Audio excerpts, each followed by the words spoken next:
mask, man, it's time to rob. I had to find a way, I couldn't find a job. Couldn't find a prayer, couldn't find a God. Couldn't find a prayer, couldn't find a God. Black mask, man, it's time to rob. I had to find a way, I couldn't find a job. Couldn't find a prayer, couldn't find a God. Couldn't find a prayer, couldn't find a God. I woke up, then I logged in to that Urban X where they be flexing with that blog in. Put it down, cause my little homie called in. Had to bail him out, he in trouble with the law again.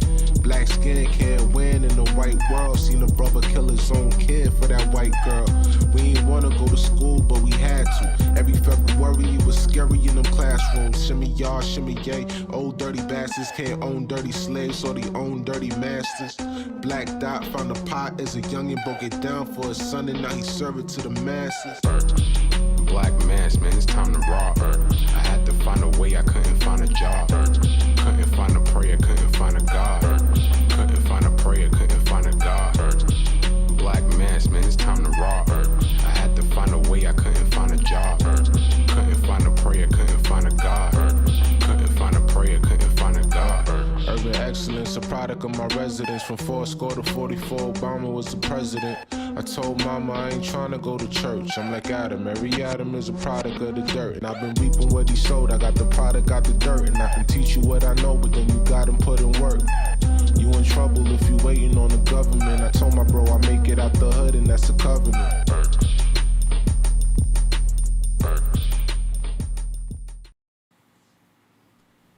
Peace. Welcome back to another episode of the Urban X podcast. Thank you guys for joining us. We're your hosts. I'm Malcom. This is the artist formerly known as the Black Dot. What's in good? the building. What is happening, everybody? Malcom, I'm loving that stream. That stream looks strong. I feel better about it. Okay? Okay? Yes. Sorry for everybody that had to experience that other mess that was going on. I'm sorry. But we're here. It happens. So it's good, though. Man, everything is good, man. Everything is amazing. Life is great. Living, breathing, enjoying every single moment. Summer was hot, man. This weekend was blistering here in New York City, bro. I mean, blistering. That's enough to, like, I get why people fight when it's hot. You know what I'm saying? I get it. Absolutely. You know I get it. You know who had a funny joke? Tony Rock, Chris Rock's brother. Yes. He said that's why it's been a war in Africa for 1,000 years. He said they wake up like hotter again. Hotter again. That's Yo, funny. it was like 97, 98 degrees down here in Delaware. Yes. Yeah. But we stayed cool. Make sure we stay cool. Yeah. We took Noble to the Children's Museum, had blazing AC, so that was good. You know what I'm saying? So that was it. So what's up with you? I'm good. I'm trying to get Mama to help me open the image up. Y'all need me, man. Yeah, hit that. There we go. Y'all need me. Shoot. Yep. But we in effect, we working. When you're not here, we gotta make it work to the best of our abilities. Yeah. So what's up with you otherwise? Otherwise, I'm good, man. I'm good. We got some things coming between me and you. Yes. With the channel and stuff like that. So, to keep this thing moving along.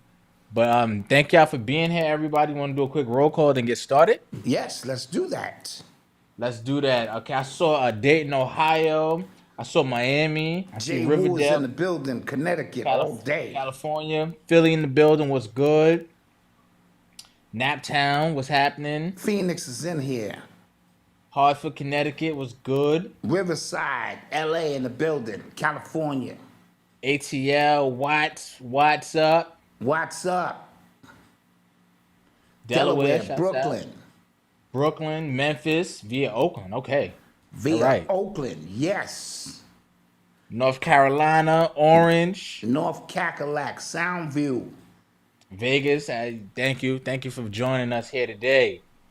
Do we have any announcements? Any announcements before we get started? Nah, man. We just got a summer bling sale going on. Okay. Shop Urban X. Shop Urban X. Let me get right to it. Show y'all some of the stuff. And this is for the ladies. All right. Nice. It's off the shoulders. It's got a little bling to it. So Mama Dot is launching the summer bling. You know what I mean? The summer. Yeah, and she was really, really passionate about having something specifically for the ladies. Absolutely. And I can't model this because it's for the ladies. Exactly. But she got a bunch of joints up there. Flawless, magical melanated mamas. It's an awesome line. Yeah. And so the ladies, that's gonna be for y'all this summer to get out there and get your shine on.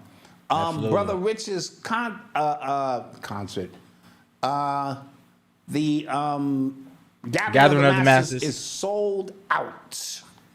Wow. Yep. No way in, no way out. It is sold out, standing room only. So if you don't have your ticket, shame on you. It's too late. Now his only option is to think about a streaming service option. That was 1,000 tickets? That was 1,000 tickets. Sold out in a month. Black Magic. Yeah, Black Magic doing it big. That's huge, man. That's what's up. Yeah, that's what's up. You know what I mean? So he's on it. We will be in the building. Of course, 4th of July weekend here in New York City, we will be at the International African Arts Festival. 50,000 people show up to this event every year. It is huge.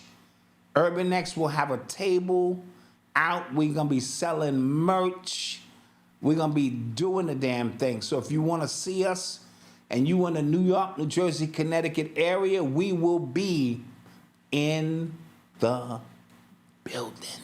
Nice. Okay. And with that being said, should I hit this button now? Hit the button. Hit the button. You are tuned into the sounds of Urban X. So, what do you want to get started? Yeah, man, you driving this thing, King. All right. So, I said let's get started with Neil deGrasse Tyson versus Terrance Howard. Okay. I thought that was interesting. So, after Terrance Howard went on, he did a few interviews. A lot of clips of his went viral, just talking about like him just kind of breaking down his understanding of the universe and mathematics and things like that. He went on the Joe Rogan podcast. Now, after he went on the Joe Rogan podcast, everybody was hitting me up. Everybody was sending me the links. Everybody was in our stream talking about it. Like, yo, did y'all talk about it? Did y'all talk about it? And the reason why I watched it, I didn't watch it in its entirety, but my thing was, I've heard a lot of what he had to say. Can you hear that? In the background? Yes. Can you hear that? Yeah. He's Noble's fighting bedtime right now. But Terrance Howard was what I was saying was a lot of people were sending it to me. I've heard a lot, not exactly what he was talking about, but I just kind of heard it before. So I just personally, not that I had to be impressed by it, but I was just kind of like, okay, you know, that's what's up. But he, in that interview with Joe Rogan, talked about how he sent his, I guess, thesis to Neil deGrasse Tyson, and Neil deGrasse Tyson basically just kind of shushed him away and things like that. So in response, he responded with a 17-minute video breaking down his peer review edits of the thesis and how he felt about it and things like that. And he, in a very polite, smart way, just basically said this was some bullshit. Like, and I just thought that was interesting. What did you think? Well, a number of things come to mind. Neil deGrasse, 33rd degree Mason. Absolutely. And so these Masons, the ones who work to deter, work to make sure that you don't uncover certain aspects of truth, it's his job to debunk that. Now, that's not to say what Terrance Howard was saying didn't need to be debunked, or there wasn't some holes in his thesis. My thing is, and this is where philosophy comes in. I'm a philosopher, which means I may not be able to quantify everything I say because it hasn't been proven, right? But to think out of the box, to go on a journey where you're pondering the possibilities of what could be, it requires you to tread in places other people haven't tread. Now, with that being said... real quick. Shout out to Black Magic for the super chat. Thank you, man. Oh, we appreciate that. I appreciate that. My fault. That's Rich in the building? Yeah. Okay, well, Rich, we're going to have Rich on the show anytime he's ready now. I told him to wait until we got a little closer to the event. But appreciate that. And so Neil deGrasse's critique of it on face value may be a blessing. Look, brother, I'm telling you, I've studied this, bang, bang, bang. But it could also be because these people, their goal is to find the shining lights and cover those lights and make sure those lights aren't harnessed to where the people can understand who we are. And I say that in all fair honesty because I didn't know Terrance Howard was that even deep to philosophize certain theories, because that's all we're talking about. We're talking about the ability to come off the pages of what Western science has taught us and ponder the possibilities. Brothers on the corner do it all the time. They puff an L and they go up. You know what I'm saying? And begin. Yeah. So his breakdowns, which are a little bit more well condensed, thought out, and people think because he has the patents on things, that means he owns it. I can go fill out 35 patents right now on shit, and it actually means nothing. So I was taken back by how Neil deGrasse went about it. But again, I know who Neil deGrasse is, and I thought it was measured. Got you. I'm gonna tell you why. Because nobody had to know about it until Terrance Howard said something about it. Got you. That's why I kind of like felt that way. And he did it as a peer review, right? So in the scientific world, in the scientist world, and we've been on record to talk about how you can kind of go around lines to get things proven or to get other scientists to get on your back. Especially if there's that money involved. Yes. Money incentives, right? So we've seen it with Fauci and things like that. So I'm not saying that's the end all be all, but there is a certain protocol within different fields of stuff. So he gave him his thesis, and then he, in red ink on the thesis, in certain parts he goes like, yeah, but no, not really, within certain parts. Got you. And he didn't have to say anything. That's why I just kind of he didn't have to say anything. Terrance Howard didn't have to say anything, and him saying something about it is what prompted the response. It wasn't like out of nowhere, like you don't know what you're talking about. He wasn't trying to clout chase and steal some of Terrance Howard. Now I want to also say this as a point of reference. You could be smart, but you could say something smart, right? Mm-hmm. And to dumb people, they can't question it anyway. Right. However, when you come across somebody of equal intelligence in the scientific field to go show and prove, God, you got to show and prove that. And when they get to the point to put the rubber to the road, you have to show and prove if you're saying, see, there's a difference between a theory and a theorem. Absolutely. Right. So,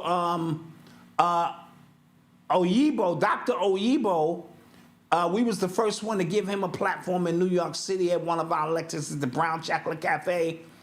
Albert Einstein had a theory of relativity, right? Dr. Oyibo had the theorem. And so he was able to prove this is no longer theory, this is fact. And so it was a blessing to watch him and Dr. Phil sit and build and go up and talk about other, aspects. And his memory was so, dude, the dude, I didn't see him for like 6 months and he remembered me like my name and everything. And when I watched his pineal gland, it was all burnt out in that area. But he used to talk about how his elders taught him about mathematics. And they didn't literally sit down and give him a linear breakdown. They would walk him through nature to teach him about mathematics. And his punishment, one day he was talking in class, and a teacher said, as a punishment, I need you to work on this problem. And he solved the goddamn problem. And the teacher was blown away like, what the? And so that's when he began to understand and know the level of mathematics that his ancestors and elders, should I say, were teaching him. And so Terrance Howard has a theory on some things. Yes. It is not a theorem. And so, but you start with a theory. And through scientific deduction, you are to add and take away and maybe get to the point of being a theorem. Exactly. That's what science is about. But I will say this. I really respect when people are thinking outside the lines. Yes. And that's what he's doing. That's what Terrance Howard is doing. I like when because even in Neil deGrasse's like responses to some things like 1 × 1 = like one of those theories that Terrance Howard had about like numbers and stuff like that. And Neil deGrasse, he was trying to make it. He kind of debunked it in the logical, straightforward sense. But what if he's right in a different, realm of things, reality? You get what I'm saying? Yes. See, now you're talking quantum. You know what I'm saying? Right. Now you're going on a metaphysical level of understanding what is relative and true in third dimension. May be something else in a fifth dimensional construct, right? Yes. And so what is relative, And so that's a very deep point when you start getting into it like that. So I thought that was interesting. You guys should go check it out as well. Like, let me know what you think in the comments. Yes. All right? Yes. Hit the button. You are tuned into the sounds of Urban X. So on Wednesday, Juneteenth to be exact, Swizz Beatz and Timbaland announced that they have an exclusive partnership with X, aka Twitter, to now host and to distribute the Verzuz, because remember Verzuz, that was huge. Yes. During the pandemic, maybe a year or two after, then it really lost its steam. As a result of a lot of different things, but now it's official that it's being distributed through X or Twitter. So a lot of people were upset at them because they announced this deal to have it on Twitter on Juneteenth. Yes. And Twitter is not black owned, and they kept saying that Verzuz is still black owned because according to Source Magazine, I read it. It said they still have retained ownership. It's just an exclusivity deal through distribution on Twitter. Okay. Right? But I guess, again, the optics, like, you announce. Not only the optics of that, some of the things Elon Musk has said about black people. Absolutely. You know what I mean? So, and he thanked Elon Musk in his post. Say it again? I said, and Swizz thanked Elon Musk in his post. Yeah, and so that makes me question, what are we trying to do? Is there a guideline by which we say, or the money over everything? You know what I'm saying? If the bottom line is the money, then I have to applaud that. I can't, right? And so, forget how Elon Musk thinks black people are not capable of intellectual advancements. Forget some of the stuff he's liked on other people's tweets that said incriminating things about black people. Yep. None of that matters. We're securing the bag, right? And I'm not sure if he knew. That's the worst day for them to make that announcement with Kendrick Lamar doing the concert, right? Yeah. You know what I'm saying? And so all of them things playing into that, I'm not sure that was the right day on Juneteenth, a day that's supposed to represent freedom, or, you know what I'm saying, us becoming free, that, you know, he announces that situation. So that's why I question what their motives were. And like the whole Verzuz had its power, in my humble opinion, during the pandemic for a reason. Yeah. Now everybody back outside. Right. Right? And all the stuff that he said that that took place behind the scenes that we didn't see and didn't know about, kind of kills the energy with it. And I think, you know, it had its moments. Jadakiss moment was a moment. It's one of those things where, like, it seems like a finite venture. Yes. Meaning, like, there's only so many matchups. Like, if you are a interview hip hop, right, that matter, right? There's only so many interviews as if you are like Drink Champs. There's so many interviews they could do before it gets like, all right, like, what is the point now? Who this person not even that interesting, or y'all recycling interviews now? Like, you know what I'm saying? So I don't see how far it can go. And then, like you said, like, they were complaining about like old school rappers or older rappers who wanted these exorbitant amounts to even participate, right? For them to do it when you weren't on stage for the last 10 years, right? Nobody was thinking about you. Yes, nobody was thinking about you, but you want this amount of money. So I don't know if they're gonna see a return on it. I don't know. They might surprise us. I don't know. I was getting ready to say, so I think they've had time to create the lineup. You know what I mean? Yeah. And so they have to come out the gate very strong, and it's got to pique our interest. So it's got to be Mary J versus somebody. Yeah. It's got to be this one versus where we go, look, that's a good matchup right there. You know what I mean? And a versus, and I like what Cube said. Cube added a wrinkle to it and said, if he did a versus, he would want to do it where I pick your songs and you pick my songs.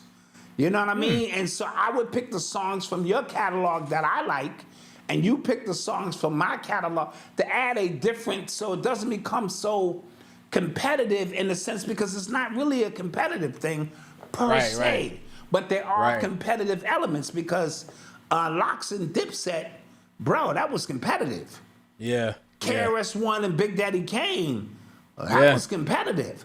I thought DMX and Snoop had a different kind of competitiveness, but it was one rowdy dog and one smooth dog, but they still had hits.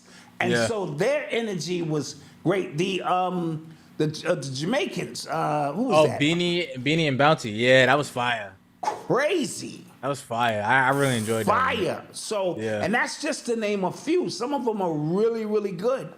Yeah. And you know, so I'm hoping that it goes well, but just the timing of when that was done, and the venue in which is endorsing it. I mean, where do we draw the line? This man don't like black people. He thinks you're probably just above a monkey or something. Here's the thing: if we really started to peel back a lot of these platforms that we have to use, and the people are behind them and actually what they actually think, we wouldn't be on the internet. Hold on, let me drop a bomb to that. Now, if y'all want to be honest, y'all want to be honest, we wouldn't be on the internet if y'all want to go down that rabbit hole. Right. Even people on their job, I try to tell them, your boss probably hate you. You know what I mean? But you have to be there to fill a quota, and you need to get a job done. So don't get caught into that, because, again, we wouldn't be here on YouTube right now without the help of YouTube and Instagram and whatever the case may be. And so I don't want to be hypocritical and get on some old, because when we mention the term independent now, what does that mean? Right. Yeah. Are you fully independent or Yeah. you sort of independent? Because You know what I mean? even when you all the way independent, we just talked about Alex Jones. He had his Yes. own servers. He had his own website. He had his own everything, and he wasn't on YouTube, and they still got him out of here. Right, right. And so this system is designed to where you have to depend on the very system you're fighting. And I said that years ago, and people looked at me like I was crazy. You can't escape unless you off the grid. And if you off the grid, who are you reaching? This whole thing is designed now to where this internet thing is a whole new construct in itself, right? And so it is hard for you to escape being on the grid in some capacity. It's hard for you to get up here and talk independence when you are dependent on a system that's in place. And so I don't want to be hypocritical when we say that. And so maybe that approach is how they looked at it. Like, look, Just the announcement though, goddamn. yeah. Well, what did Will Smith when he was playing Ali said? I got to put crooked Muslims with dudes that to get shit done. Selling bean pies on the west side of Chicago ain't gonna get this done. You know, and I knew what he meant. It's like it's the nature of the business. Right. You know? Yep. So interesting, definitely. Yo, this is news that we've been cataloging, no pun intended, for a while. But the music group Queen, apparently they're selling their catalog for $1.27 billion. That's a lot of bread. That is a lot of money, bro. Jeez, that's a lot of bread. Right, but we talked about all these executives selling their catalog, all of these legendary artists and groups that are selling off their catalogs. And then last week we spoke about Universal Music Group's deal with Sound Labs, the AI that they're going to be allowed to use or sell AI songs or like their voices in AI, something like that. So we assume that it must have something to do with AI and why all of these artists are selling off their catalogs. Because I've always grown up to learn to know, like, you never sell off your catalog. That's where your money's at. Your publishing, that's where your money's at. That's your heritage. That's your residual income for the rest of your life and then some. Right. And everybody's selling off. Justin Timberlake sold his off. Everybody is selling off. Why? It has to have to do with the new, because let's look at the music industry, right? If they don't have ways to get money, then the industry don't exist. Their whole goal is to find ways to continue to get money from you. Right. Right? Well, even when we were dealing with vinyl and cassettes, you know, the mob dudes was printing up 100,000 vinyls that you didn't know about. And moving them to the stores. There was always a hustle somewhere. When the digital the bootleggers, let's not even talk about the dudes on the street who was bootlegging, the Africans and other people. Right. And when it went to streaming, the whole goal was to be able to monitor the streams, but you can't monitor streams. Right. And I'm talking about when Apple first came out with it, when you had to purchase the whole album or you had to spend 99 cents on a single. Right? That was probably the closest way to monitor it. Where, okay, but then once it became, you paid $10 or $30 for the month or whatever, and you can stream unlimited, how do you quantify that? How do you determine when I should be getting paid and when I shouldn't be getting paid? Right? And then what stops me from getting 200 smartphones and streaming my own shit, create my own mini stream farm? I know somebody who did that shit. Then got 200 phones in his house and is just streaming his song all day long, and every 3 months they cut him a check. Now imagine if my man can do that. Imagine what these corporations can do when they can buy 20,000 phones and have somewhere in India these streaming joints. And so now the system is all screwed up. So now they're trying to find other ways to get out ahead of the creative process of making money. And so the next frontier has to be artificial intelligence, somehow, some way. So just be patient. We're going to find out why everyone sold their catalog in a very, very short time. Yeah. Yeah. Shouts out to them. 1.2 bill. God damn. Yeah. And side note, I want to shout out RJ Payne, who just released an album called Hellraiser. You know what I mean? Nice. And it is a phenomenal body of work. Let me say this about RJ Payne. If a young kid asks me what was hip hop like back in the day, in terms of the most ferocious MCs ever, it's one thing to just tell him to go study Rakim, Big Daddy Kane, Kool Moe Dee, G-Rap, this and that. And it may sound dated to the young kid, because, you know, they got to have the modern day version of how dope an MC is and was back in that day is RJ Payne. Just straight bars on top of bars on top of bars. And once they get interest there, then they can drift back to see where he came from, because he's from another tomorrow as an MC. You know what I mean? Yeah. And so shout out RJ Payne. Hellraiser is on all streaming platforms right now. Pinhead is on the cover, and he will tear your soul apart. That's dope. You know, I actually went back this weekend. I was listening to AZ's first album. Oh man, he has one of the illest flows. Like, just like, imagine being that cool in real life. Say it again. I said, imagine being that cool in real life, man. Yes. Like, just so smooth. Like, he was nice. Super duper nice. And I'm not sure if him and Nas couldn't occupy the same so-called space at the same time, because this music thing is competitive. You know what I mean? And you supposed to be the man, but the nigga sitting next to you could be the man. You know what I mean? It's like, oh shit. Yeah. Sort of like when Jaz-O met Kane, right?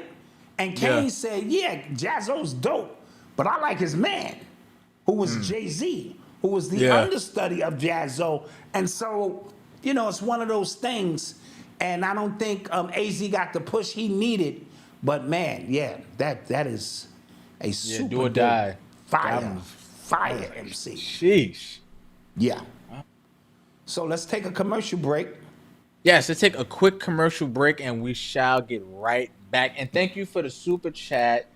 Empress said, Jesse Harris, honored to be chosen to receive the Father's Day merch in my size 2. Thank you, Urban X. No doubt. Shouts out to you.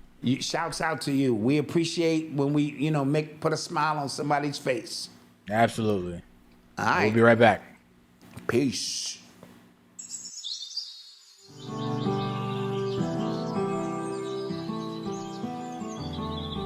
Welcome to Turn a New Leaf, where we believe in the power of nature to heal and transform. In a world filled with synthetic solutions, we offer a different path. A path rooted in ancient wisdom.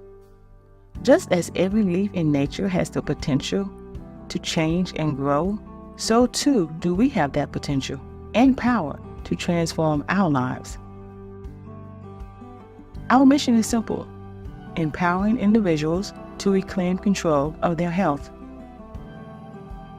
Behind every product is our team that is dedicated and committed to harnessing the power of nature to provide you with safe, effective solutions. So whether you're looking to support your immune system, improve your digestion, lose weight, or simply enhance your overall well-being, we have something for you. So take the first step on your journey to optimal health. Visit our website today and start turning a new leaf with Turn a New Leaf, nature's solution for a healthier, happier you. See you on the other side of health.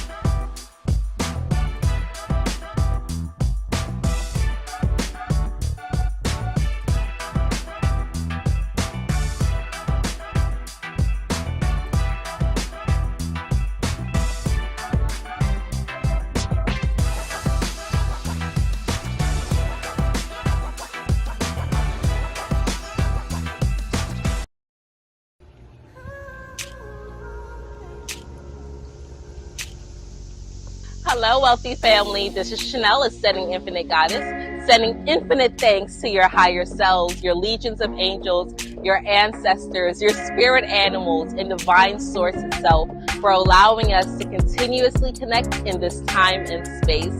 I am so grateful to be a beautiful vessel to assist you on your journey and help facilitate healing. Be sure to visit my website, www.ascendinginfinitegoddess.com, where you can view my blogs, exclusive videos, and schedule all of your services. I can also be reached at 786-828-8722. Be sure to also view my YouTube channel, where I have hundreds of videos for you on your spiritual journey. Thank you so much, wealthy family. And until we connect again, stay alert, stay aware, and live in love.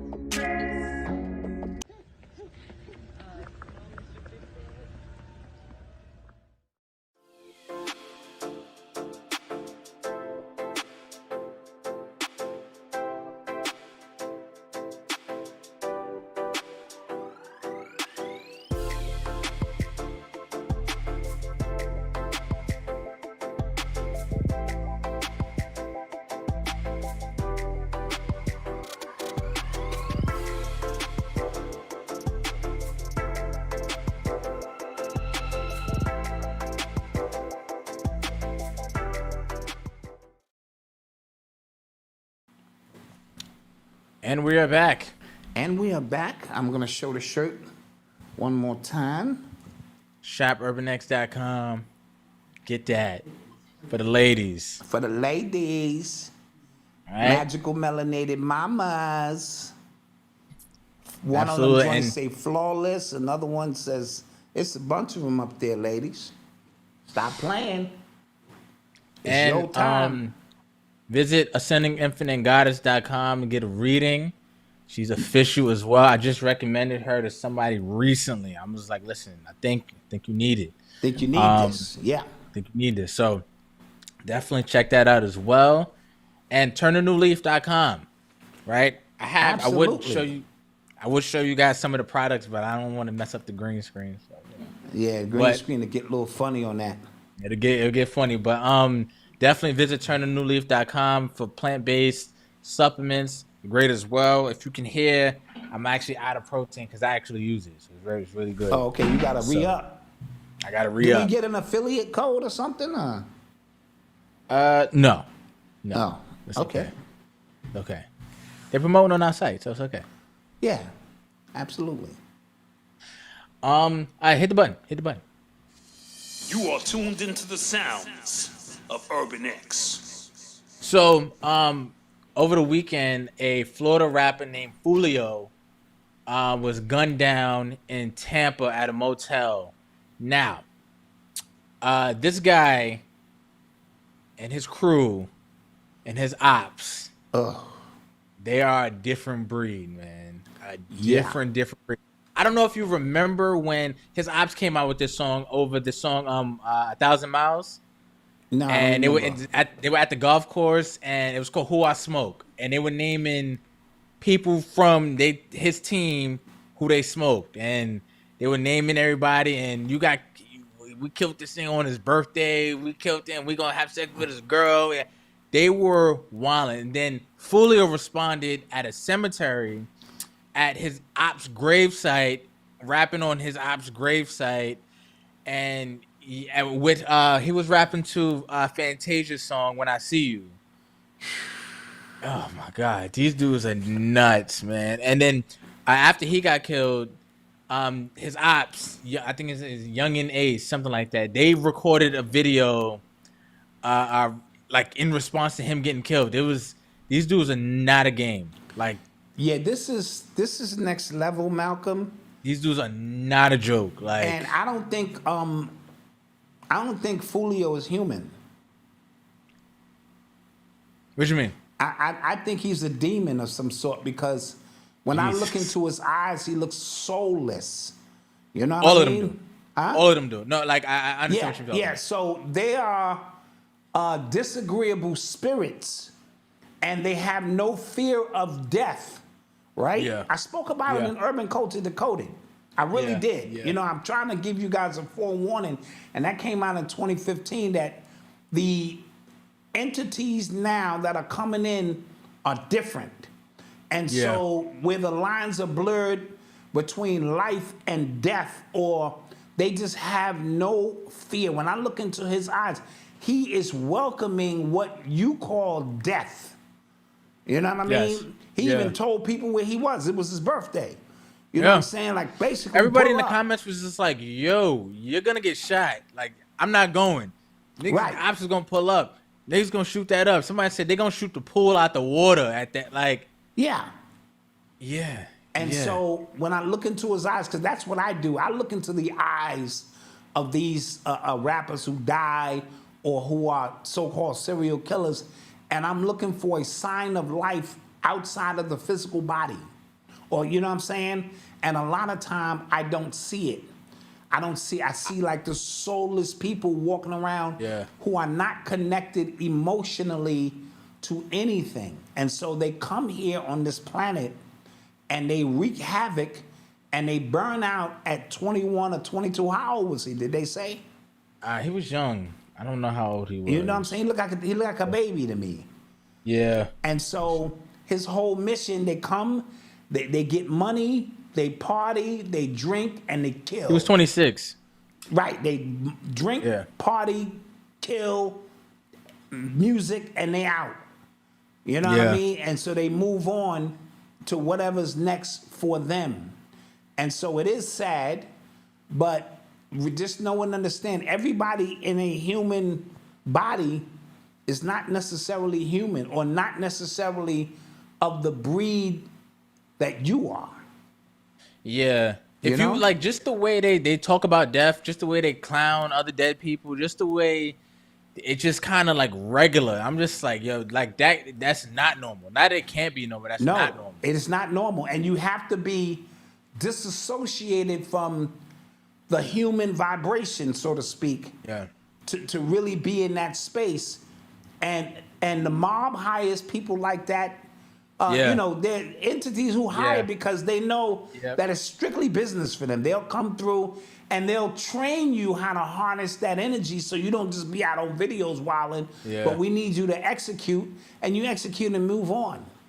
There's an interview I recommend everybody go watch. It's on the Sean Ryan show, and he interviewed this guy named Nick Irving. He's a former Army sniper. His nickname is the Reaper. He has like 33 confirmed kills or something like that. Black dude. And he just talks about, he said he believes himself that a part of your soul rips every time you kill somebody. And he's going through some of these stories, and it's just like, you could see, it's like when they're telling these stories and they're recounting a lot of these stories, you can see they go there. Like, while they're in the seat. You know what I'm saying? Yes. And I'm just like, yo, that has to be just a different experience to live with. Serial killers and serial rapists who those moments, they have to hold on to those moments to live it again and again and again, and it does something for them. And so when we think about killers, I can agree. When you take someone else's spirit or soul from earth, and then those spirits, that energy may hover around you, especially if you are killed in a state of shock. You get hit by a car, right? And so you may stay in that spot forever. You may never move from that spot because it's the last spot you were moved out of your body at such a rate and speed that you were left into shock, and it requires certain rituals to get you out of there. You know what I mean? Yeah. Like my neighbors next door, when, it was on the news, the son murdered the mother and the son, and I had to contact Bobby to give me the proper rituals to help get her body out of there, because I can tell her energy was still in there. You know? Yeah. And nobody wanted to go in with me, so they wound up moving another family, and then I couldn't do the work. Yeah. But I had contacted Bobby about it, and he told me what to do, how to do it, because, in a state of shock, sometimes you are stuck. And remember, time and space beyond the physical is that's just like a day. You could be Right. there 500 years, and it's like, 2-3 days of shit. You know what I mean? And so killing that many bodies, and if they go out in a state of shock, they may hover around you, or it's a weird thing. Yeah. I wanted to talk about. Did you see this video of this guy sitting on the front porch, and the cop walking up and killing him? Did you see that No, one? I didn't see that. Crazy, right? So this guy now off of first watch, right? He's sitting on the porch, and the cop walk up. He goes, "Yo, you know me. If you didn't," if he said something like, if I didn't think it was right, like I would leave. Like tell me I'm wrong. And then the cop claps him, right? Off of further inspection of the video, guy had a gun in his hand that was sitting on the porch. Cop walks up, and he just starts doing too much with his hand and lifts his hand to the cop. So in my head, I'm like, it's sad. It looked like crazy, just relentless from the cop. But I'm just like, you kind of gave him that. Well, you gave him the listen, guys. And there's more to that story. There's more to that story. And sometimes we react to these stories very quickly from an Yes. emotional state. And then I was ready.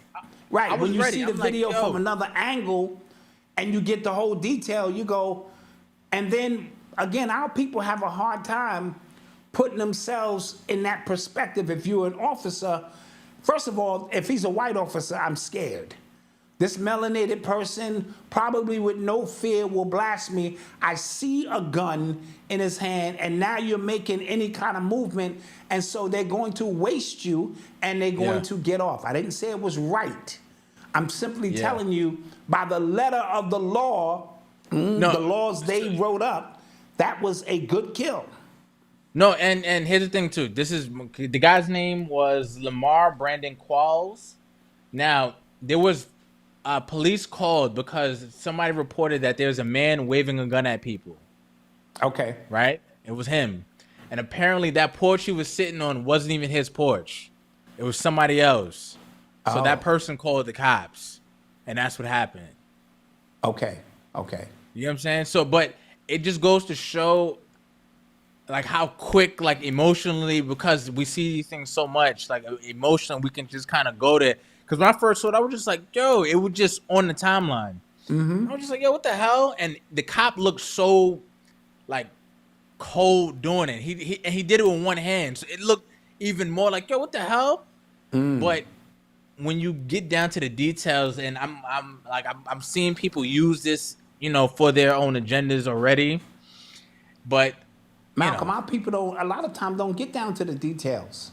We're very emotional people. We've been through a lot in this country. Right? So even if it's a so-called good kill, it ain't a good kill.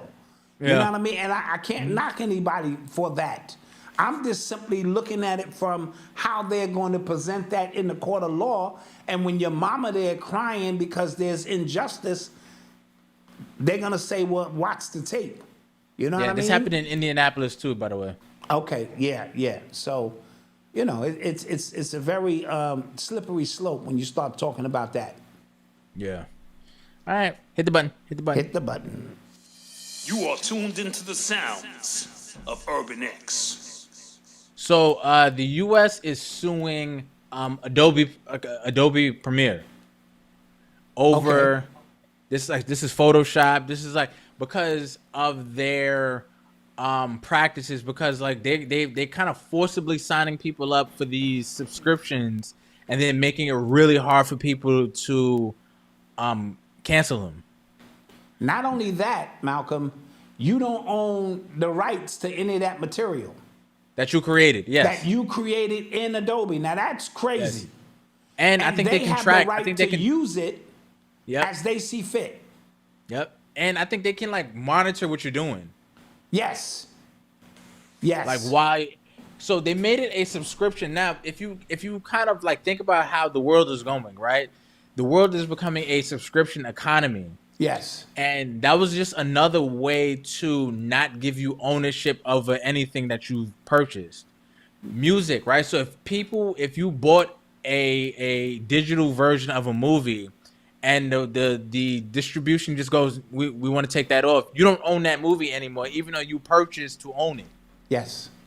Digital media, like physical media, like DVDs, Blu-rays, whatever you want to call it, at Best Buy, at Target, or stuff like that, they're going away with that stuff. So now you don't really own any media. You will own nothing, and you will be happy about it. Yeah. At the end of the day. Now everything, you can use things. Yeah. Like music and this and that, but you don't own none of it. Look, I don't own my shit on YouTube, but I back my shit up. You know what I mean? We back up all of our stuff so that we do, but a lot of people lose their whole channel when you what? We're not fucking with you no more, and just take your shit down. They took off a video of ours from like they took off episode 161, I believe, of our podcast off YouTube. They just took it off. Yeah. For no reason. We don't like this video. It's on their platform. We don't like it. Take it away. And so that's where we are with this. Yep. And so that's what the future will hold. So the only intellectual property you own will be in your mind. Yeah. And now you're giving that up, because I just got the Meta 3. You know what I mean? Now I'm interfacing, sharing my mind. Yeah. See? What little bit of mind I do have, Yeah. And so now with AI and all this, we get ready to give up our mind. Shit, goddamn. What's left? You will own nothing, and you will love it. Yeah. Why does that guy Schwab? His son, he's stepping down, and his son is taking over. I don't know if and his son has the same energy he has. Yes, he does. I think he's like a little worse. Like I think he got a little bit more spunk to him. Yeah, a little bit more in it, because Schwab was like, "You don't even deserve water." Yeah. Like, why are we allowing people to just drink water? Motherfucker. Oh, real quick on that. Yeah. On that, in Walmart, what they're gonna start doing is, instead of physical signs that mark the prices of stuff, it's gonna be digital now. So people are scared that, like, once it gets hot, like it was this past weekend, they could just go, all right, up the price. Put the water up, the price of the water, or up the prices of the ices, or up the price of this. Yes. Because now they have the ability to do that in real time. In real time. Water was $1.69. Now it's $2.49. Mm-hmm. And what you gonna do but buy it? Yeah. Yep. Crazy. So keep your eye out for these things, people. Oh, we didn't talk about Remy Ma's son getting arrested for murder. Yeah. Ouch. What the hell? What the hell? Well, this is her oldest son, and from what I understand, he bowed it on these streets, and he knocked off, I forget the guy's name, D-Block, a guy named D-Block, and I heard, allegedly, let me get. I think I heard the same thing you heard. Allegedly. And it was $1,000 for the hit or something. Oh, so I heard something else. I heard the dude is connected to Nikki's husband. Yeah. Somehow, I think that's his cousin or something. Yeah. Or something. It's a small world, and I even heard Hassan Campbell say that it was his. Don't quote me. His cousin's father who died. Oof. Something, along those lines. And so I heard it was allegedly for a mere $1,000. And so Remy said she came right out in front and said she's going to be behind her son, as she should. And she's going to help him fight this and prove his innocence. And I'm going down with my son, too. It just is what it is. Unless my son does something so horrific, I got to go, God damn. And so a mother's love for her child is unwavering. She will be in the courtroom every day, and she will provide him the best counsel she can. But the street element of it is a whole nother issue. Yeah. You know what I'm saying? And once you knock off somebody who got a little name out there, you got to deal with that issue as well. But it also goes to show, I think Remy Ma is pretty well off financially. That has nothing to do with your yearning for street life and, to be accepted in, things of that nature. No. Facts. You're right. You know? No, that's not Papoose' son. This is Remy's not oldest Papoose' son. son.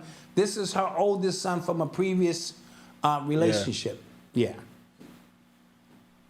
So I said, did she sell her catalog? I don't think she has a catalog big enough to sell. I don't think, her catalog is not, she got one album out, maybe two. Yeah, maybe. So I don't think she has a catalog. I think she makes her money because her and Fat Joe are in a venture deal, to put out other artists or something to that effect. And so because she hasn't put out music enough to have a substantial catalog that you should sell or want to sell. So this is I wanted to talk about this story. This is a really interesting story. So there's a credit card called the Bilt BILT credit card. Okay. Right?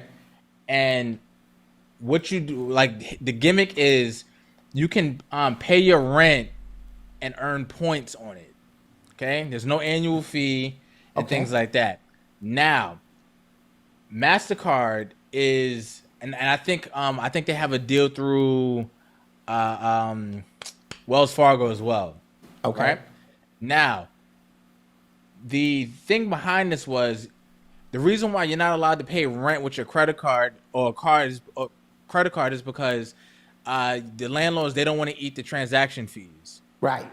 So this card was going to eat the transaction fees for the landlords. Now, they created this entire thing because they assumed people will run up big balances on these cards and not use it for actual rent. Just run up big balances on these cards so then they can just make their money off of the interest.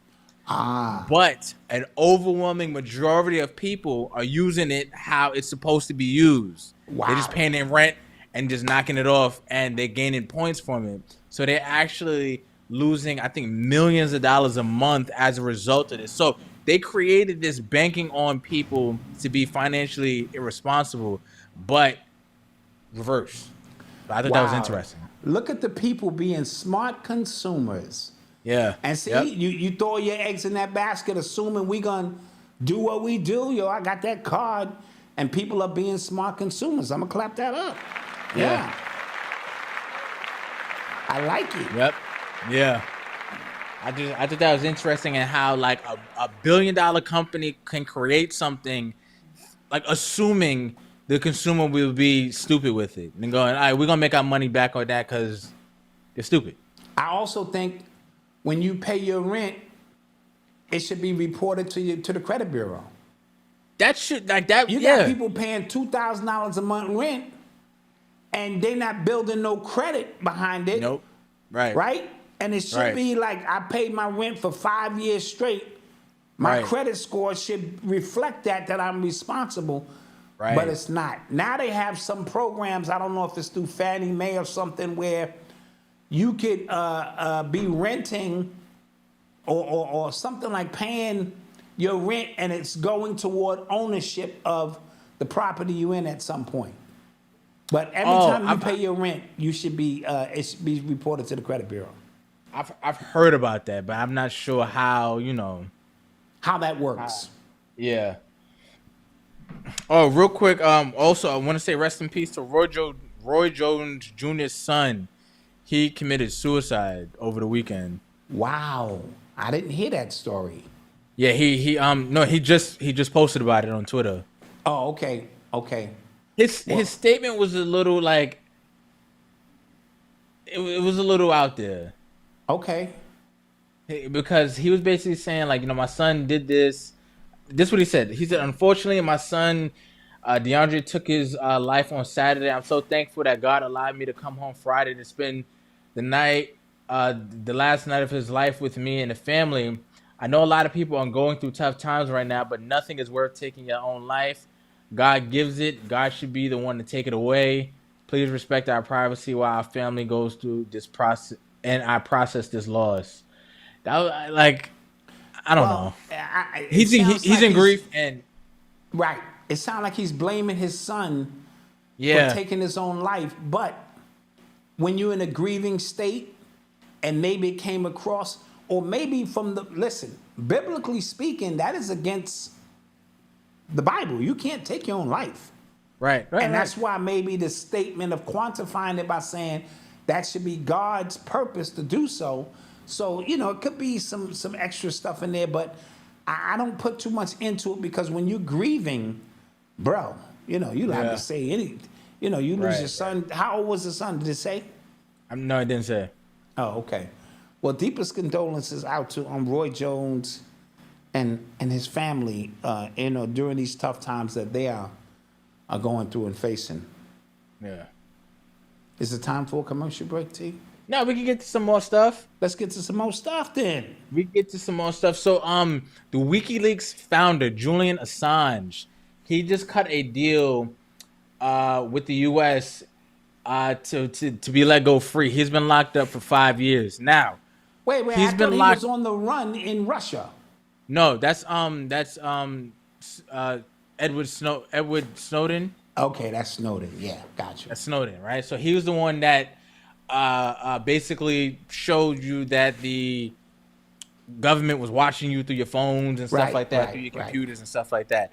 Julian Assange, he's the one behind WikiLeaks, and we know what was released on WikiLeaks. Oh, yeah, a lot of shit. A lot of stuff that was released on WikiLeaks. And they had arrested him on 18 charges, but they were like really trumped up charges, of treason and stuff like that. And they had and it was a lot of protesters, a lot of people getting behind him for him to be freed. So I'm actually shocked by this, because I didn't think they would ever let him go.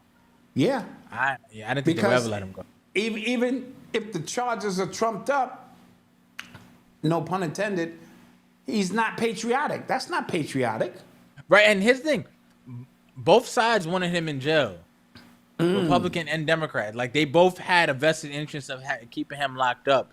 I think Obama could have gotten him out or something to that effect, or could have gotten him out. Or I think he exposed Obama. It was one of the two. Gotcha. Trump didn't want him out either. Trump said he was a traitor as well. So, side note, Pop Smoke's killer is being released. I saw that. Yeah, the young guy who's in a juvenile prison because I think he was underage when the crime is committed. It's been 4 years. Wow. And so he's being released from what I'm hearing. And so, just putting that out there. Oh, Roy Jones' son was 32. Okay. Thank you. Appreciate that. Thank you. Somebody said it was due to they released him due to bad health. So they said they give him 3 years at most. See, it's always something. To live? It's always Julian Assange. Yeah, it's always something. Oh, okay. Got you. Yeah. Apparently the Biden and Trump debate is happening this Thursday. Yes, Thursdays, 8:00. I gotta watch that, man. Yeah, well, we'll be here doing a lecture. I mean, a podcast. Yeah. So, we'll see the replay of that. Yeah, because that's gonna be a train wreck. It's gonna be a train wreck. They're gonna be muting Trump's mic and this one's mic, and it's gonna be a shit show. Come on. Yeah. Has nothing to do with the presidency and all that shit. It's gonna be a shit show, but it's gonna be worth watching. I want to see how well both of them just kind of hold it together. Right. You get what I'm saying? Like, if you don't have, because they probably got the questions, they probably got all of that like way ahead of time. Of course. And they're gonna be drilling that. And again, they're both old people. Like, they're both old. If this is the best that America has to offer, it's a wrap. Did we talk about Russia and North Korea's pact? No, I saw. I saw so them they riding in a little vehicle together, chilling. Yeah, they agreed to a pact mean? to support each other if either one of them is attacked. Wow. That's deep. Yeah. That's deep. Because these alliances are being made along with what we talked about Saudi Arabia ending its agreement with America in terms of for the petroleum and all of that. and not agreeing just to use solely the American dollar. And so that's enough for war. among other things. And as a result, on the news, they are now like basically coming out and say Saudi Arabia has something to do with 9/11. So now they're gonna, they Yes. gotta spin it somehow because they gotta go get that oil or put them back in line. So they need some democracy out there. Yeah. They need a little bit of democracy. We're gonna sprinkle a little bit of democracy over there in a minute. Yeah, we gotta make sure y'all. We're y'all gonna okay. uncover some things that show that Saudi Arabia knew all the time, that this was going down. Yes. Yeah, like y'all have a tyrant out there that is, oppressing his people, and we need to fix that. Yes. Oh, America, yes, we for need sure. to fix that. You know what I mean? The propaganda machine in America is the greatest Yeah. on the planet. Yeah, Yes. you have to like really. I say I learned my lesson, but I don't. But you really got to unplug from this thing we call the internet sometime, or you're gonna go crazy, man. Yeah, this is the first time in history, as I mentioned when we did our little blurb earlier today, that morons and intellects and those who do critical thinking are all on the same equal plane. Because you don't know who you're talking to when you're on the other line, if the person is a provocateur, agitator, or just slow. Yeah. You know what I mean? And you're expending energy with slow people. And you could literally burn brain cells. I call it quantitative value. There's now a quantitative value to social media. Sort of like if you had your Fitbit on and you was running and shit, and I burn certain calories. Your input, especially fucking with goofies online, they can determine how much time everyone is spending on a specific subject that means absolutely nothing. And they can quantify that and go, okay, we got these people right where we want them. We don't even have the wherewithal to go out and physically march anymore for issues. Now we just get online and move our fingers. Yeah. And you could be arguing with a moron. And the moron is only hearing what they want to hear, and they going back, and you trying to critically, break stuff down, and you're arguing. It's like arguing with a bear. Dude, I learned myself a good lesson this afternoon. Yes. A really, really good one this afternoon. Like, y'all got it. I'm done. Y'all this is why I don't got it. partake with certain conversations online, because I need to know what the return on my investment is going to be. Why am I arguing with this person I don't know, who don't give a ish about me? Why am I talking about a subject that literally means nothing? Y'all got it. Let me tell you how crazy it is. I can tell you what you're going to say. I can go, they're going to say, when I say this, they're going to say that, and they will say it. Yep. And prove my point. I'll be like, I just said you were going to say that, and you did it. So I got it. Yeah. Y'all got it. I learned my lesson. Well, I was trying to walk you down off a ledge a little bit, and because you can't think that you're having even critical conversations, because I'm not talking about having to agree with somebody. We can have beautiful dialogue back and forth about a specific subject. Dude, you're talking to goofies. Yeah. A lot of fatherless goofies as well. A lot of fatherless goofies. Yeah. A lot. Oh, God, the behavior. And so, I'm not... social media, bro. Yeah. It's a new construct. It really is. And this whole thing is just, so, don't do it.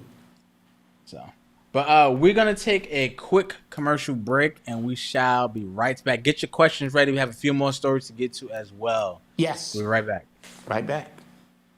So let me know if you've heard any of these before. Families can't work together. Family businesses just don't work. Never mix money and family together. All wrong. Okay? And I should know. For the past 7 years, I've been working with the people that I love and trust the most. My family. We've been able to do some incredible things. Okay, we have over 60,000 YouTube subscribers, over 12 million views, over 1 million podcast downloads, 3 published books, mine included, okay, a 6-figure merch line and a 6-figure membership and so much more, okay? And we've been able to do that with family being the foundation. Now, what if I told you there's a proven 3-step system that I call the FAM method that not only makes family businesses work, but also thrive? So this is what I did, because I know there's a lot of people out there who would love to build a business with their family, the ones that they love and trust the most, but they just don't know how to start, or they have something, but they just don't know how to grow it, okay? So I created a free training where I go step by step in the 3-step system of the FAM method and show you how to not only create something that works, but also is successful. All right, all you have to do is click the link below, give me your name and email, and we can get started, all right? Don't let the myths and misconceptions fool you into thinking that you cannot build something amazing with your family today, all right? Peace. Tired of reading, doing research, and extensive studying to fact check the information that you present? Well, now you don't have to. Become a YouTube scholar. That's right, a YouTube scholar. Throw away those books. No need to quote real scholars. Burn those research papers. All you need is a YouTube connection. Watch YouTube videos at night, in the daytime, during breakfast, while you're on the toilet. Impress your friends with information you really don't know. After 100 videos watched, you are now a YouTube scholar. To sign up for this program, dial 1-800-WHY-STUDY. That's 1-800-WHY-STUDY. But wait, there's more. Log on to shopurbanx.com to pick up the latest in urban apparel.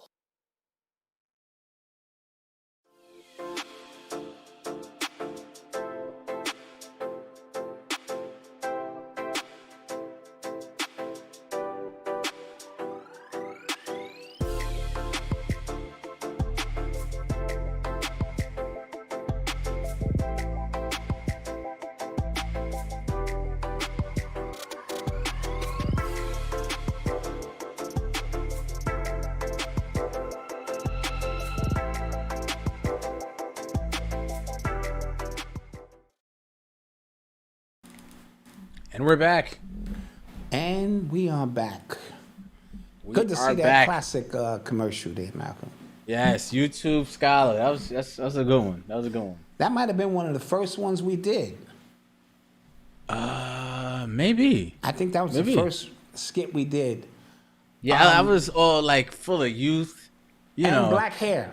Black hair. I was. You had full black of youth, hair. You know what I mean? I was just, you know. Now look. So tell me about the Black Family Biz and what you're doing with that now.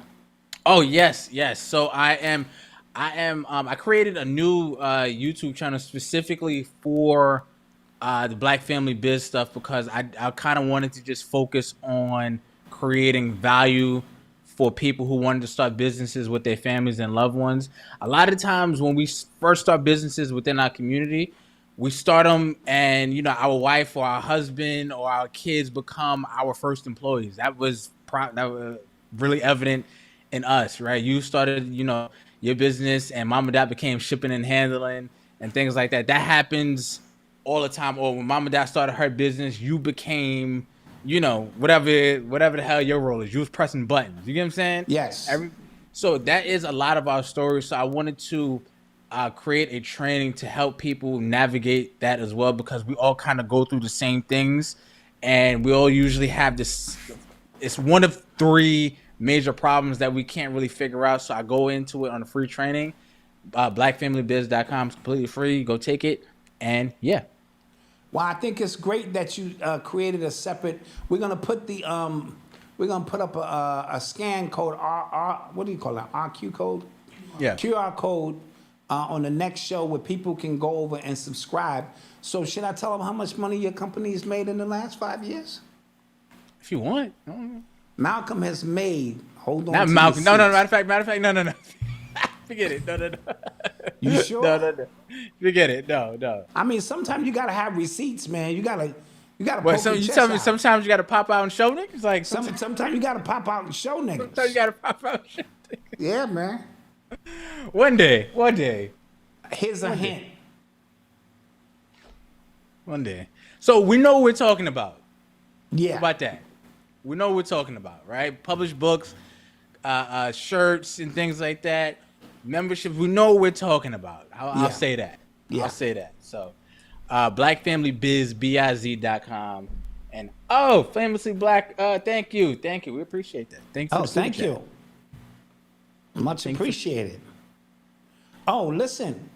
Since we got famously black in here, Facts. there's Yes. a reboot Yeah. of Everybody Hates Everybody Chris. Hates Chris. Yeah. I saw how excited she was, her and Terry Crews, and they super excited. I guess it's animated, if I'm correct. Animated, but the original cast. But the original cast, let me drop bomb of Fire. that. Drop it down. That's fire. All right, That my is girl fire. stayed dropping them hits. And so I think that's going to be amazing. One of my favorite shows of all time. Everyone had their role in that show, and everyone had their space to grow. And so super dope. And I'm hearing Chris Rock is going to narrate as And well. I'll say this as well. My lady, she almost quit her job today because she said my man got 2 jobs. I said, whoa. Whoa. Stay there.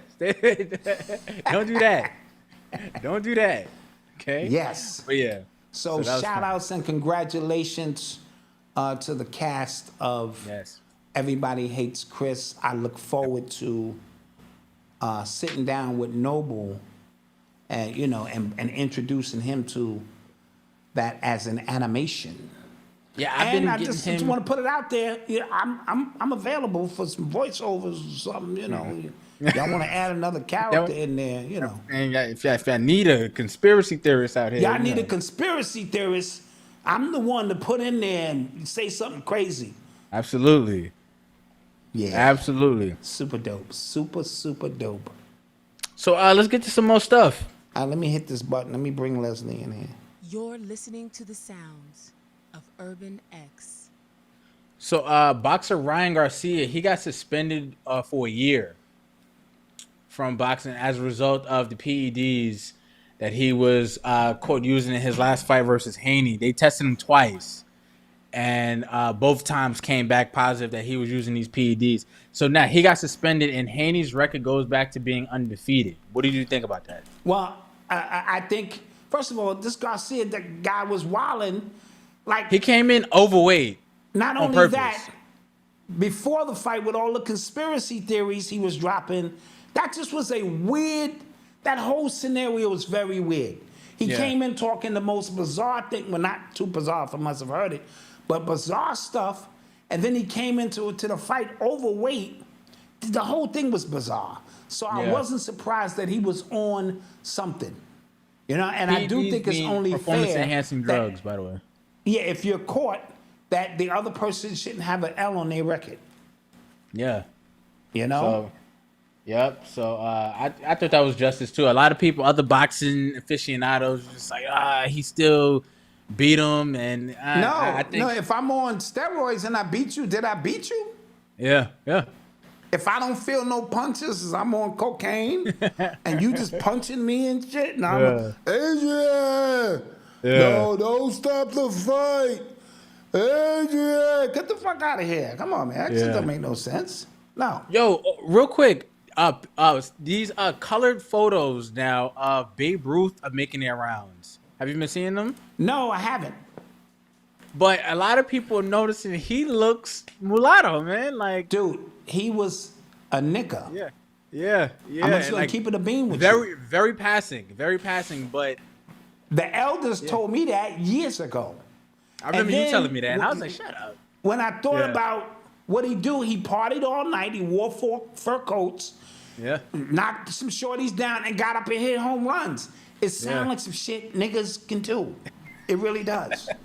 You know what I mean? He didn't train like everybody else. Nigga was a pitcher first, then the nigga was a hitter, all kind of, he had a little, you know, swag to him. They got pictures of him in his fur coats and shit, and shorties out, he's smoking cigars, shit. You know, come on, that's some shit niggas do. Come on, man. Yeah. And then wake up with no rest. It's like Allen Iverson out in the club partying all night and hit the court and drop 50 on you. Practice. There was who was that Yankees player? It was his Babe Ruth's teammate, but like he had to do like the most to even like do a fraction of what Babe Ruth had to do. Was it Roger Maris? No, that was one of them it guys. Was okay, Mantle. Maybe Mickey Mantle. Mickey Mantle. I think it was him, and he had to be like superhuman in his discipline to even kind of be like Babe Ruth. So like I can believe that. He had to be very technical in everything he did. Yep. Yeah. Man, come on, bro. Yeah. Yeah, that's the way that works. Yeah. No. It was Gingrich. Lou Gingrich. That's who it was. Lou Gehrig. Lou Gehrig. Lou Gehrig. That's who it was. Lou Gehrig. Okay. Yes. That's who it was. That's who it was. Thank you, Chad. And Thank you for the chat. Look at what's his name? They mentioned Hoover. Satchel Paige in them he was in alignment with that. Josh Gibson and shit. That's all they did is hit home runs and Satchel Paige might pitch 2 games in a row with some shit. You know, all kind of crazy shit. So yeah, he had a little melanin in him. Yeah. Speaking of staying in baseball, Willie Mays passed away. Yes. Say Hey, the Say Hey kid, Willie Mays, famous for the shoulder catches and just being he was a 24-time All-Star, among other things. You know what I mean? And an ambassador for the game. And so our condolences go out to Willie Mays, his family, his legacy, the whole 9 yards. Did you see this this interview, this response by, what was the brother's name? Let me get it. By Reggie Jackson. When Alex Rodriguez asked him how it was when he played. Yes. And he gave, that was no notes. He just told you exactly what it was and what he experienced as a black player. It was just like, first of all, damn. He was my favorite player of all time growing up, Reggie Jackson. I was introduced to the Yankees in 1977, and that's the year he hit 3 home runs to win that World Series. That was my first real interest in baseball. I used to walk to Yankee Stadium from my house and go to the games for $2. Me and my man Gary, and watch, the teams play and all. And for him to say that, and he was playing, he talking about the 60s, Malcolm. Yeah. He wasn't talking about the 30s, 20s. They was calling him a nigga in the 60s, and he couldn't eat in certain restaurants or stay at certain hotels. And so that trauma never leaves you. And so even when we say the word nigga, we say it freely. I'm always cautious around the elders. Now, obviously, I can't see how many elders are on the show. But when I'm in their presence, not to use it, because for what it means for me, the vibration of the word is something totally different to them. Yeah. They are connected to that word, and it means, you know what I'm saying? It means you treated me bad. It means discrimination. It means lynching. It means pain. It means murder. It means false accusations. It means so much. So when in the presence of elders, I'm very careful of my language. Now, when in Rome, you do as the Romans do. So when I'm around young people and that's the language they speak, I get it, you know what I mean? And so we use it, but just be mindful of the language of what it means to other people. I don't know if that makes any sense. No, absolutely. I totally understand that. Gotcha. Yeah, I was just really blown away by his response. Like, God. Okay. On TV, he just had to give it up because it's so much pain that he's still carrying and so much trauma. Yeah. On the morning meetup, we spoke about hoarding, and the conversation revolved around physical things that you hoard, but you can hoard pain. You can hoard emotion. You can hoard trauma. You can hoard resentment. you can hoard anger toward other people. And so hoarding has so many, different functionalities in how it's expressed. Yeah, absolutely. So when you when you physically clean up, don't forget to mentally clean up as well. All right. So you guys getting your questions ready? Did you guys see this latest picture of Busta Rhymes? Is it the one where he got the jeans on and he's standing by the beach? No, he got his gut back. I don't know how that happened. What? Yeah, yo, dude, he looked. Something is going on with Busta. Yeah, because he was standing at the beach looking like an old guy who just lost everything. Yeah, and now his gut is back. He got a gut back. Yeah, and this is like, this video was like recent, and people are just like, how you got fat again so fast? Yeah, I'm confused. Side note, I'm not talking over Malcom. He's not here. So there's a slight delay in his response and my response. I got to say that because somebody said, let Malcom talk. I'm like, I can't really hear him. I'm trying to look at him on a alternate monitor. It's crazy. But anyhow. Yeah. Guys, like, come on. Okay? Yeah, work with us. Please. We appreciate it, though. We do. There's something like, and I've noticed this about other podcast fan base, right? And a lot of people, like a lot of fan base, like they get really, really protective over the people that they listen to. Because how often do you listen to just people talk about their opinions about what's going on, right? We do 2 shows a week. We've been doing 2 shows a week for the past 5 years now, 4 or 5 years now.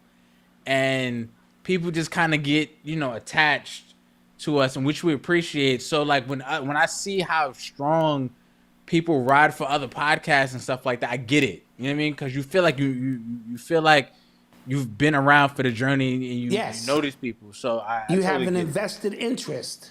Yeah. No, I get it. That can also work against you too. Yes. Because recently, today as a matter of fact, yesterday, Joe Budden, he said on a Twitter talk space, he said he feels like he passed the baton to Pusha T, and Pusha T passed the baton to Kendrick, and Kendrick got the job done. He passed it to Pusha. What? Yeah. Well, when it came to, I guess, getting Drake out the paint, he said he passed the baton to Pusha T passed it to Kendrick, and then Kendrick got the job done. I think, again, narcissistic, just implanting yourself in a historic moment. Yeah, let's move Joe Budden off to the side. I'll give Pusha T some credit for throwing a few jabs. Yes. Listen, I'm gonna tell you my theory. When we go listen back, when Joe mentioned stay away from them young girls, you cannot tell me that didn't cause. He has millions of listeners. You can't tell me that didn't cause the reverberations. Yeah, exactly. That's just my theory. And the fact that he's standing on that, I said it. Just my theory. It's my theory. Yeah. Well, in anywho, R.I.P. Drake. God damn. God, I don't see how you can recover from that unless you can't. No, unless he does what I think he should do, which is to go away for a couple of years, because the people's memory is short. Yeah, if a nigga don't come back singing "We Are the World," like some Earth shit. Yeah. You know what I'm saying? Then it's a rap, nigga. If you come out rapping, that shit is over. So you gotta be. Listen, R. Kelly came back with "Step in the Name of Love." Yeah. Right?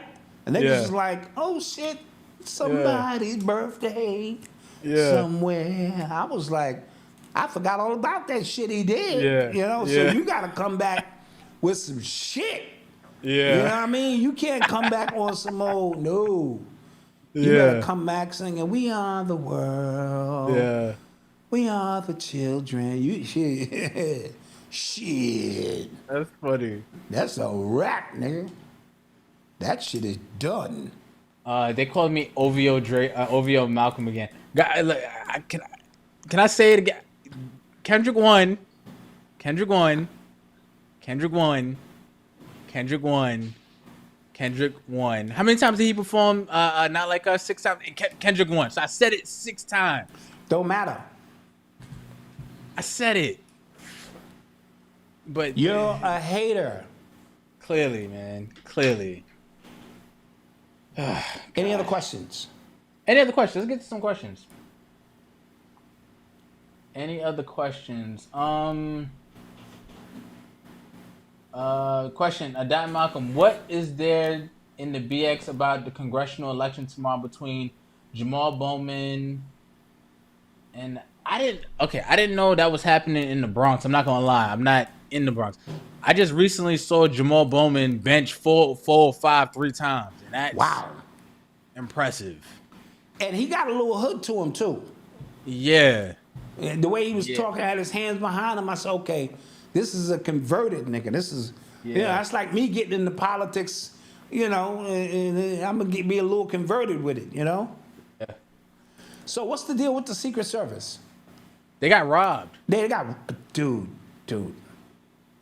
Now how you the Secret Service and you get robbed? Yeah. That's crazy. Yeah, I don't know. That's crazy. When I saw that, I was just like, what the hell? Yeah, that's like, crazy. That's crazy. So what's up with the little Uzi Vert and the outfit he was wearing? I'm not gonna lie, I haven't seen it, but I wouldn't be surprised at what he was. See, God damn. Yeah. But yo, you know what the thing is?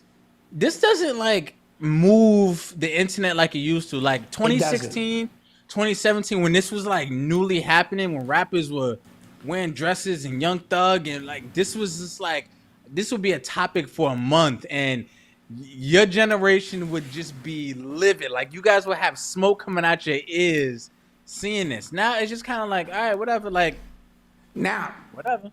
Is that a good thing or a bad thing? Are we now conditioned to accept this, and so we don't put up a fight? I told you, they never retreat, Malcolm. Right. Mm-hmm. So when they set the mark, they never go backwards. They may stay in a specific spot for a while, but they never go back. Here's the thing. I don't see this in real life. Got you. I don't either. I don't see this in real life. I don't see dudes walking around like that. I don't see dudes walking around like that. I don't see young dudes walking around like that. I don't see it in real life. But you're not in those communities. But then keep it there. Then that's fine. Yeah.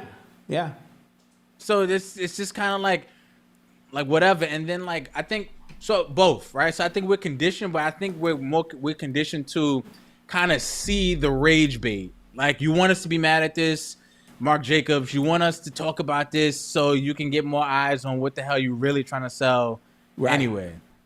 And it is Pride Month, so that may have something to do with it as well. That too. Right? Yeah. Yeah. Somebody said y'all don't get out enough. If that's what you're seeing when you get out, have fun. Well, again, I walk the streets from time to time. I don't see grown ass men with purses like that. But maybe in your neighborhood, no disrespect. All right. And I'm 56, so I'm not in the swinging spots anymore. You know what I'm saying? Me and my lady, we go to adult places when we get a sitter. If I see a nigga coming through with a bag on his arm like this, excuse me, I'm probably in the wrong place. Might be in the wrong spot.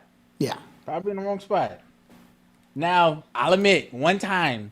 Malcolm, was a gay moment. One time you was gay? I was at the gay bar one time. Didn't know. If you know downtown, there was I think it was Mother Burger and it was Blockheads. They were right across from each other. Oh, okay. I thought I was at Blockheads. And I did a couple quick turns. It was like, okay, this is not where it's at. And then we left. We who? Me and my friends. We left. Sounds like you're trying to cover your ass. To me, sounds like you niggas was in the spot and somebody might have saw you, and so you're covering your ass. That's what it sounds like to me, nigga. I'm just gonna keep it a bean with you because that's what I would do. I'd be like, yeah, I was in a. No, because somebody asked me how didn't we know? Because it wasn't like packed, so it just kind of like, okay, we in here. There was no like pride flags or anything. But that's what flying, Exhibit like- said when he hung out with Diddy. Remember, he said he was in the club chilling, and because you know you did this dark, you know you just think, all right, we making our way through, and then it's raining men. Hallelujah. It's Yeah, it was just raining like- men. What the fuck? Yeah, A couple quick turns, like, yeah, this isn't. This is and not if you're the from spot. New York, if you remember Blockheads, if you remember where Mother Burger was the gay one. Blockheads was the other one. So we kind of got mixed up, but yeah. Yeah. No, I'm talking about. Whatever. This Red Pill was saying, no, I'm talking about. Yeah. Malcolm, did you see the Tariq and Milo debate? No, I didn't. No. Tariq and Milo. Milo Young, he was working for Kanye. He was a gay conservative dude, and he got canceled because he was advocating for basically a pedo relationship. 'Cause he said he used to mess with older dudes, so it's okay. So that's how he got canceled. But prior to that, he was on a run because he was white, he was gay too, and he was conservative. So things that they were trying to lob at him, they couldn't. Phil Valentine talked about him at one of his lectures. He was sharp. But I didn't see that debate. No, I Listen, didn't I'm see not it. gonna lie to you. I'm not gonna lie. I don't watch debates. Neither do I. I don't watch debates. So I don't I'm see gonna the watch point. Thursday's debate. You know, Yeah, that's the only thing I'm gonna watch because I for think it's gonna be entertainment entertaining. purposes. But for people go into things, people come here with fixed things in their head already, or what they want us to say, which angle they want us to take on a topic that they probably watched on another channel that they have their minds already fixed. These debates don't do anything, in my opinion, to change mindsets or to kind of open it up. Yeah. My opinion. Just me. And as I mentioned earlier today, there's absolute truth, and then there's your truth. You know, you ever hear people say, I'm just speaking my truth, and your truth is usually curated to fit your ideas and concepts. And so, you know, why entertain that when you could take everything I say and flip it to, you know, work for you? So, nah, I'm good. I'm good on that. Can we talk about the earthquakes? This is important. What earthquake? Let's talk about the 1,000 people who did die due to the Oh. heat. Bro. What was that at in the Middle East? I think it was India. Well, I know it definitely was one in India, and bro, 1,000 people died praying because the heat was that bad, and so that's a major loss. I believe it was India. Somebody said it was somewhere else, but I believe said it it was was Mecca. India. Oh, somebody said it was Myron, not Milo. Okay, so Myron again. That's the dude from Fresh and Fit. I'm not watching that, bro. Like, I'm just not. Oh, Like, what were they talking about? who knows? Like, he's mad disrespectful to women, to black people. I'm just like, They I'm said okay. it was Mecca. It was Mecca. It was Mecca. Okay, got it. 41. Jeez. Oh, wow. And there's earthquakes in Antarctica. And that's interesting. That I is gotta go on a interesting. TikTok Rabbit dive hole. and go into my a premium because I got a password to a password to a password, and they open up doors for me in TikTok that's not open to you. And then I'll go down a deep dive. I'll have all the answers for you Thursday. Oh man. Somebody says it was an impromptu debate. I'll check it out if I check it out, but I'm not gonna lie, I stay away from it. Yeah. Does anybody actually listen to LaRussell? I don't, but he clearly has his own fan base that he's curated and that he's able to make a living off of. So shouts out to him. Shouts out to him because, again, that's what hip hop is about, is building your own organic audience that's going to rock with you. Now, if you want fame and fortune, now you got to sell your soul, basically. Now you're getting into realms that you need the machine behind you more than just organically building one custom at a time. I think he builds a stage in his backyard or a house, and he puts on performances from home, and so that is brilliant on his part. It is absolutely Somebody brilliant. asked him, would he sign to a deal now? And he said, like if he wants to hit another level of like notoriety and stuff like that, it would make sense for him now because he's built his own fan base. But starting out, it doesn't make sense. Yeah. So Somebody asked me to speak about the Celtics. Clap that up. oh yeah, they won. Yeah, They won that title. yeah. And Jaylen Brown being the MVP, that goes without saying. That's my nephew because he won. I think we had his first interview after he signed that contract. I think we did too. And he just did a dope interview with KT, the arts degree. You got to go see it. 2 hour sit down, or hour and 40 minutes, him and KT, the arts degree, on a multitude of topics. And Malcolm, maybe you can put that link in the description if you have time to put that in. KT, the arts degree. And he's just breaking down a lot of stuff. Now, remember, I had an opportunity to speak to this young man when he was still in high school. And he was going to college, and I knew from that moment on that this was a very, very bright young man. And, you know, of course, his uncle being my guy, Dice, who's on the path, been on the path, who was his spiritual advisor. So I knew that the kid was in the right place. And he let that girl go, Bergeron, what's her name? Bernice. Yeah, he left her. She bad, but he let that thing go. He got a little young thing from Chicago now. She played From for the the WNBA. WNBA. Yeah. And she, you know, so I was worried about him. I said, this Bergeron might have put it on his ass and twist my nephew out. But he just wanted to have a little fun. He had his fun, and he moved on. He kept the 310 mil, and it ain't cost him nothing. And now he got this little young thing. Yeah. And shout out my nephew. Yeah. Sticking to the WNBA, shout out to Angel Reese. She's been balling. She's balling.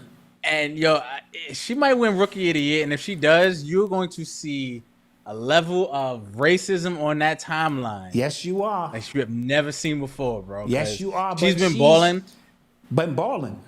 Yeah, I think she hit like 8 double-doubles in a row, Yes. which tied up Aja Wilson's record. And Aja Wilson is the truth with Yes. Las Vegas Aces. Yes. So that's really, really dope. She's starting to hit her stride, and she's going to be a force to be reckoned with. So definitely shout out. And shout out Sha'Carri Richardson. Sha'Carri Richardson. Yeah. Made the Olympics. I think fastest time in the world in the 100, I believe. Yeah. And I got to apologize to her because we were on her ass 2 years ago, 3 years ago, when she had a little weed issue. And we like, come on, girl, get it together. But she was going through something, and she has redeemed herself. She even stumbled out of the gates on one of them races and still beat them. So, yeah, she is fast. Yes. And I know she's going to beat those Jamaicans. Yeah. Yeah. So shout out. And she goes up in the stands and she embraces her grandma and his family. It's a beautiful thing. So, any other questions, guys? I think That we being are said- out of here. That being said, we appreciate you. Don't forget to like, share, and subscribe. Tell a friend to tell a friend. Visit shopurbanx.com to get some of these new designs for the ladies. Fellas, you know, we always got stuff up there. What season is it? We're going into cancer season. We're going into cancer season, so we're going to be running a 20% sale on the cancer shirts. Cancer season. My son is a cancer. In fact, my mom's birthday is Thursday. Thursday, yes. You know, her heavenly, birthday is Thursday, so that'll be nice to do a show on Mama's Day, you know? Yep. And, Peace. Peace.